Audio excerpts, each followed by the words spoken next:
Hello everybody and welcome to Dhan. आज फिर से हम बात करने वाले हैं about Trump tariffs and its effect on Indian markets, लेकिन आज खासकर ऑन फार्मा इंडस्ट्रीज। हमारी फार्मा इंडस्ट्री काफी रेजिलिएंट है और फार्मा कंपनीज ने शायद ही एंटिसिपेट किया था कि ऐसे कुछ ट्रम्प करेंगे, and that's why we have our own strategies as well. अब वो क्या है वो डिटेल में देखते हैं। और दूसरी स्टोरी में देखेंगे अबाउट लेंसकार्ट्स आईपीओ और क्यों उसे एक डिसरप्टिव मॉडल कहा जाता है। Hi, this is your host Suhani Kataria and let's begin.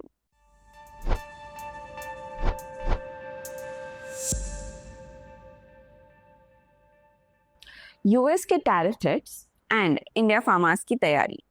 अभी के लिए इंडियन फार्मास्यूटिकल कंपनीज को थोड़ा रिलीफ मिला है क्योंकि फॉर्मुलेशंस और एपीआईज मतलब एक्टिव फार्मास्यूटिकल इंग्रेडिएंट्स को अभी तक यूएस के लेटेस्ट 25% हाइक से एग्जेम्प्ट रखा था, लेकिन ये सिर्फ टेम्पररी है। तो क्या होने वाला है? यूएस ने सेक्शन 232 इन्वेस्टिगेशन स्टार्ट किया है, जिसका फाइनल डिसीजन दिसंबर 27, 2025 तक एक्सपेक्टेड है और मार्च 26 तक प्रेसिडेंट फाइनल कॉल लेंगे। अगर इसके बाद टैरिफ्स लगते हैं तो इंडियन फार्मा इंडस्ट्री, जो पहले से ही रेजर थिन मार्जिन्स पे ऑपरेट करती है, उनको काफी बड़ा झटका लग सकता है। अब इस पे इंडियन फार्मा कंपनीज का क्या रिएक्शन था? पहले तो we have adopted a multi direction approach. Indian companies US से ज्यादा डिपेंडेंट ना रहे, इसीलिए वो अपना ग्लोबल प्रेजेंस बढ़ा रही है। नैटको फार्मा ने अपना बिजनेस डाइवर्सिफाई किया है साउथ अफ्रीका के एडकॉक इनग्राम होल्डिंग्स लिमिटेड में 35.75% स्टेक के साथ, which is approximately 2000 crore rupees. उनके सीईओ राजीव नम्मापनी ने कहा है कि उनका गोल है जियोग्राफिकल स्प्रेड और कोर बिजनेस को स्ट्रॉन्ग बनाना। दूसरा है supply chain resilience. Companies supply chain को ज्यादा रॉबस्ट और इंडिया सेंट्रिक बनाने की कोशिश कर रही है। एलेम्बिक फार्मास्यूटिकल्स, जो अपना 30% से ज्यादा रेवेन्यू यूएस से कमाता है, बैकवर्ड इंटीग्रेशन कर रहा है और इंडिया बेस्ड सोर्सिंग कर रहा है। एमडी प्रणव अमिन ने कहा है कि we are doing it ourselves and we are sourcing more from India. तीसरा है US based asset acquisition. Tariff से बचने के लिए कुछ कंपनीज यूएस में ही मैन्युफैक्चरिंग बेस खरीद रही है। ऑरोबिंदो फार्मा ने यूएस की लेटेंट कंपनी को $250 मिलियन में एक्वायर किया। सेम सिंजन इंटरनेशनल ने भी अपना पहला यूएस बायोलॉजिक्स फैसिलिटी $36.5 मिलियन में खरीदा। ये एक्विजिशंस उन्हें ही एक लोकल मैन्युफैक्चरिंग फुटप्रिंट देंगे, जिसे फ्यूचर टैरिफ्स से प्रोटेक्शन मिलेगा। The next is outsourcing to US contract manufacturers. जो कंपनीज यूएस में खुद मैन्युफैक्चर नहीं करती, वो यूएस बेस्ड कॉन्ट्रैक्ट्स मैन्युफैक्चरर्स का यूज कर सकते हैं। जैसे सेनॉर्स फार्मास्यूटिकल पूरी तरह यूएस में मैन्युफैक्चर करती है और उनका कहना है कि वो टैरिफ रिस्क से इंसुलेटेड है, लेकिन यूएस में मैन्युफैक्चरिंग काफी महंगा पड़ता है, स्पेशली जब जेनेरिक ड्रग की मार्जिन्स 10 to 15% तक ही होती है। उसके बाद है कॉस्ट ऑप्टिमाइजेशन। कॉस्ट कम करना भी एक की फोकस है। एलेम्बिक अपना कन्वर्जन कॉस्ट को ऑप्टिमाइज कर रहा है, जिससे मार्जिन्स बेटर हो सकेंगे एंड टैरिफ इम्पैक्ट अब्सॉर्ब हो सकता है। Now if you look at the bigger picture of US health care and India pharma का रिश्ता, तो इंडियन जेनेरिक मेडिसिन यूएस में अफोर्डेबल हेल्थ केयर का बैकबोन है। Generic companies razor thin margins पे काम करती है। यूएस के एसोसिएशन फॉर एक्सेसिबल मेडिसिन ने भी वार्निंग दी है कि अगर जेनेरिक ड्रग्स पे टैरिफ लग गया तो ड्रग प्राइसेस बढ़ेंगे, शॉर्टेजेस और भी ज्यादा बढ़ेंगे and low margin products viable नहीं रहेंगे। इसके लिए कुछ इंपॉर्टेंट नंबर्स है। 2023 में यूएस के 90% प्रिस्क्रिप्शंस जेनेरिक ड्रग्स थे। जेनेरिक ड्रग्स ने $445 बिलियन का सेविंग दिया था हेल्थ केयर सिस्टम को। 2024 में इंडिया ने $8.73 बिलियन का फार्मास्यूटिकल यूएस को एक्सपोर्ट किया था एंड मेडिकेयर और प्राइवेट इंश्योरेंस प्लान्स में आधे से ज्यादा ड्रग्स इंडियन जेनेरिक्स है। तो अब आगे क्या?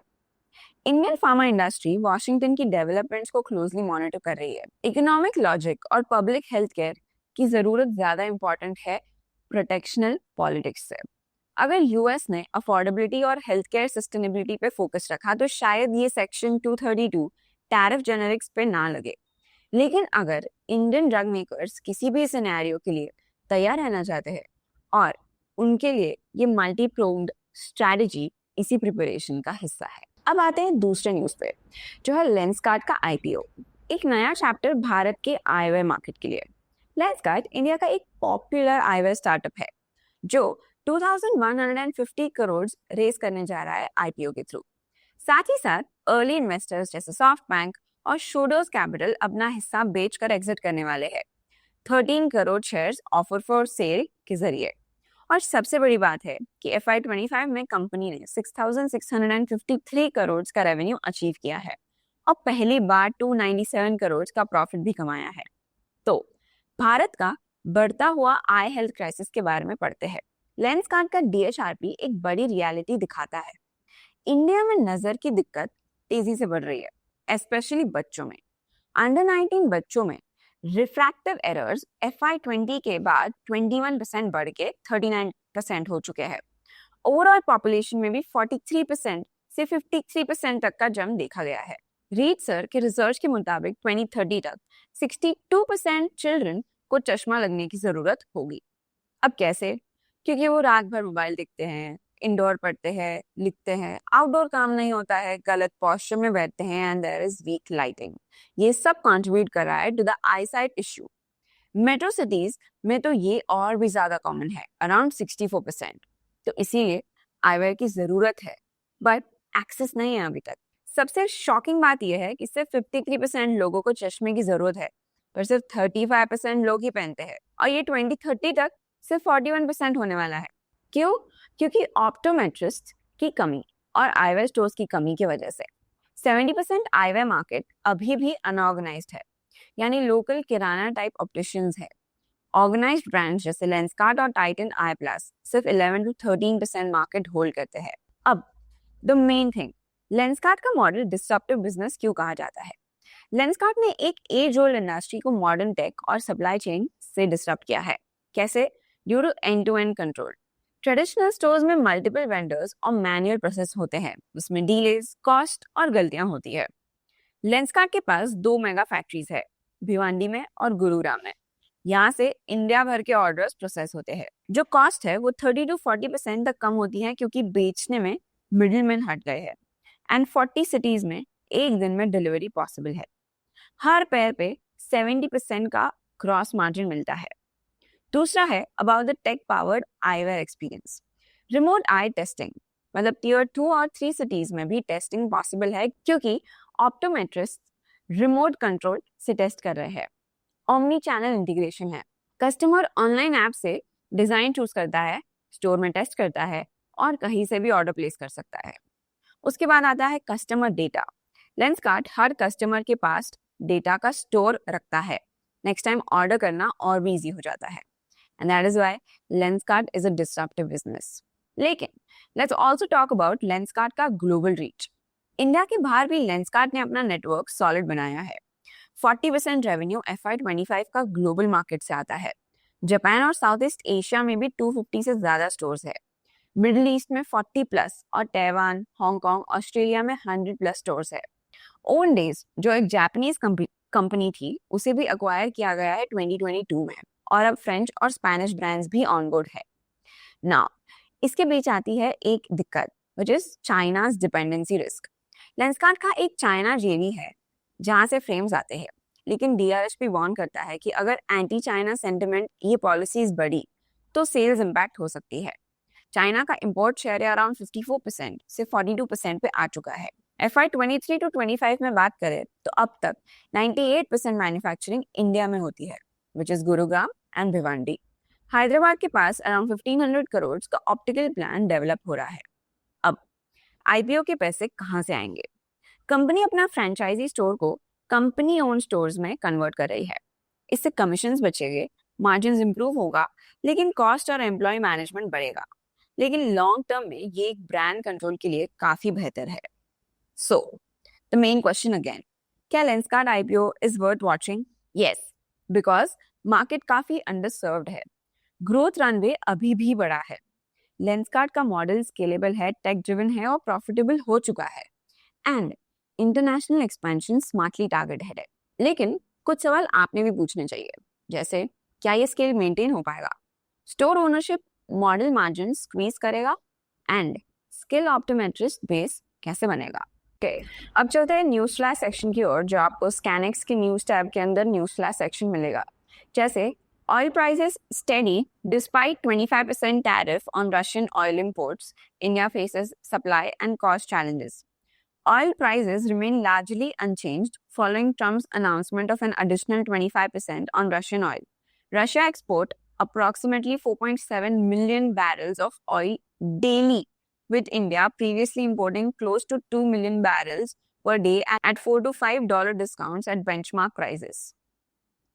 उसके बाद हम देख सकते हैं that Nippon India Mutual Fund has launched manufacturing focused investment schemes. Nippon India Mutual Fund launched two new manufacturing sector schemes, which is the Nippon India Nifty India Manufacturing ETF and Index Fund. The schemes opened for subscription on August 6th and are going to close on August 28th. Both funds track the Nifty India Manufacturing Index, covering manufacturing linked sectors including capital goods, automobiles, metals, chemicals and health care. तो ऐसे ही quick news के access के लिए आप भी हमारा स्कैनएक्स पे news flash section और ज्यादा एक्सप्लोर कर सकते हो. अब चलते हैं इनसाइट्स टैब पे और देखते हैं आज का heat map.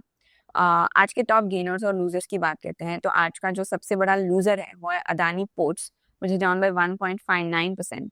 Adani enterprises is down by 2.20%. Mahindra and Mahindra is down by -0.5%. Kotak bank is down by -0.5%. Bharat Electronics is down by -0.5%. So these have been the top losers for today. Top gainers की बात करें तो आज का सबसे बड़ा top gainer है Hero MotoCorp, which is up by 4.15%.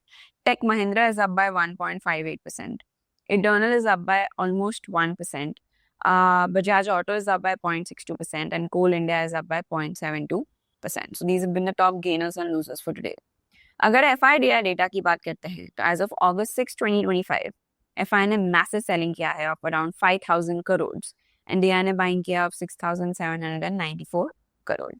अगर MTF इनसाइट्स की बात करते हैं तो MTF insights as of 5th August 2025, the industry MTF book stands eight 91,765 crore, जिसमें 5,416 करोड़ पोजीशंस ऐड हुए हैं, 5,067 करोड़ पोजीशंस लिक्विडेट हुए. So the net book addition is of 349 crore. अगर आज की टॉप डिलीवरीज की बात करें तो आज की टॉप 5 डिलीवरीज है NTPC, Infosys, ICICI Bank, HDFC Bank and Power Grid Corporation of India, which range from 81% to 73%. अब चलते हैं धन चार्ट्स पे एंड एनालाइज करते हैं निफ्टी 50 फॉर टुडे. अगर आज आप मार्केट को देख रहे थे तो हम बोल सकते हैं कि आज मैजिक ही हो गया है, क्योंकि जैसे हम देख सकते हैं ये चार्ट्स मैंने आर्ली बेसिस पे लगाया है and we saw downfall because Trump ने और ज्यादा टैरिफ्स बढ़ा दिए 25% से, और मतलब 50% टोटल टैरिफ कर दिया उन्होंने कल रात को, and that is why we saw downfall. हमने गैप डाउन ओपनिंग भी देखा एंड मार्केट्स नीचे नीचे नीचे जा रहे थे. मार्केट्स ने लो टच किया ऑफ 24,344 ऑलमोस्ट, एंड देन उसके बाद में in the last 1 hour markets bounced back by almost 0.67%. मतलब अगर इस कैंडल का हम सिर्फ अगर हाई और लो देखते हैं तो इस कैंडल का हाई है 24,601 एंड उसका लो है 24,426. मतलब ऑलमोस्ट 200 पॉइंट्स का जंप इन एन आवर. अगर इसको और भी छोटे टाइम फ्रेम पे लेके जाए, अगर 15 मिनट वाले टाइम फ्रेम पे लेके जाए तो हम देख सकते हैं कि market just flu from 130, the markets were only flying. अब जाते हैं डेली पे और एनालाइज करते हैं निफ्टी 50 को. तो Nifty opened around 24,464, made a high of 24,634, made a low of 24,344 and closed around 24,596. अभी भी वो उसके 50 में और 20 में के नीचे है. उसका RSI भी काफी लो है एट अराउंड 39 एंड एक बेरिशनेस है ही मार्केट में अभी भी, but let's see what happens in the future. अगर सेंसेक्स की बात करते हैं तो सेंसेक्स भी आज 79 पॉइंट से ऊपर है. So that is what, so when Sensex और निफ्टी खुले थे वो काफी नेगेटिव, ऑलमोस्ट 100-200 पॉइंट्स नीचे खुले थे and closing in the green is a very very big deal. So Sensex opened around 80,262, made a high of 8737, made a low of 79,811 and closed around 80,623. ये भी उसके 20 में और 50 में के नीचे है और उसका RSI भी 38 है. And if you look at the top gainers and losers in the indices, surprisingly सारे sectors except for the 2 sectors, सारे sectors green में बंद हुए हैं. जिसमें सबसे ज्यादा जो green में बंद हुआ है वो है Nifty IT, which is up by 0.87%. Pharma is up by 0.75%. Mid cap is up by 0.7%. PSU Banks is up by 0.3% and Auto is up by 0.25%. जो ग्रीन में है वो है Nifty realty which is down by 0.13% and CPSE which is also down by 0.13%. So that's it for today. I'll see you tomorrow. तो आपको क्या लगता है? Will you invest in this IPO? Tell us in the comments below. Till then, like, share and subscribe and stay curious and stay updated. Investments in the securities market are subject to market risk. Read all the related documents carefully before investing.